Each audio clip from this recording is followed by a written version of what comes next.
গত 16 বছর ফেসিবাদ বিরোধী ধারাবাহিক আন্দোলনের নেতৃত্ব দিয়েছিলেন আমাদের প্রিয় নেতা জনাব তারেক রহমান। সেই নেতৃত্বের ধারাবাহিকতায় সর্বশেষ বাংলাদেশে 5ই অগাস্ট একটি ছাত্র গণ অভ্যুত্থান সংগঠিত হয়েছে, যার মধ্য দিয়ে ফেসিবাদী সরকারের পতন হয়েছে। ফেসিবাদের প্রধান বাংলাদেশ থেকে পালিয়ে গেছে এবং বাংলাদেশের মানুষ আশায় বুক বেঁধেছিল যে স্বল্পতম সময়ের মধ্যে প্রয়োজনীয় সংস্কার শেষে একটি স্বচ্ছ গ্রহণযোগ্য নির্বাচন হবে। কিন্তু আমরা লক্ষ্য করলাম নির্বাচনকে মাথায় রেখে দেশে কোনো কোনো মহল ষড়যন্ত্রের আশ্রয় গ্রহণ করেছে।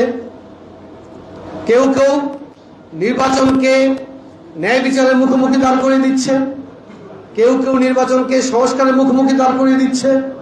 অতীতেও আমরা দেখেছিলাম গণতন্ত্রকে উন্নয়নের মুখোমুখি দাঁড় করিয়ে দেওয়া হয়েছিল, কিন্তু আমরা শুরু থেকেই বলেছিলাম গণতন্ত্র, উন্নয়ন, নির্বাচন, সংস্কার, ন্যায় বিচার কোনটি একটি আরেকটির পরিপন্থী নয়, বরং একটি কল্যাণকর রাষ্ট্রে প্রতিটি বিষয়ই নাগরিকের সুবিধার জন্য অপরিহার্য বিষয়।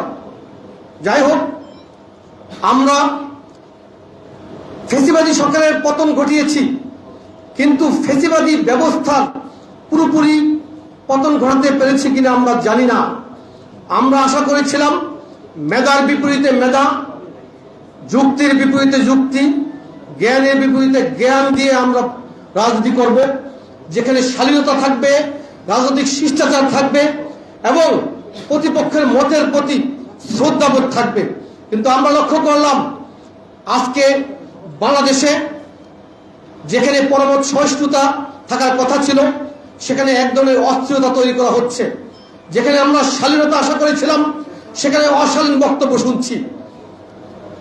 আমাদের কথা হচ্ছে যে যারা ছোট তারা হয়তো ভুল করতে পারে, কিন্তু আমরা ধৈর্য ধারণ করব। আমরা আশা করব তাদের শুভবুদ্ধির উদয় হবে, তারা কাউকে প্রতিপক্ষ না মনে না করে প্রত্যেকেই ভিন্ন মতের প্রতি শ্রদ্ধাবোধ রাখবে। আর তা যদি না হয়, তাহলে আমরা মনে করব ফেসিবাদী শাসন ব্যবস্থা কখনোই বিলুপ্ত করতে পারবো না এবং ফেসিবাদী সরকারের যে চর্চা বা প্র্যাকটিস, সেটা আমরা কারো কারো আমাদের কি কি করণীয় রয়েছে এবং কি কি বর্জনীয় রয়েছে এগুলো করব।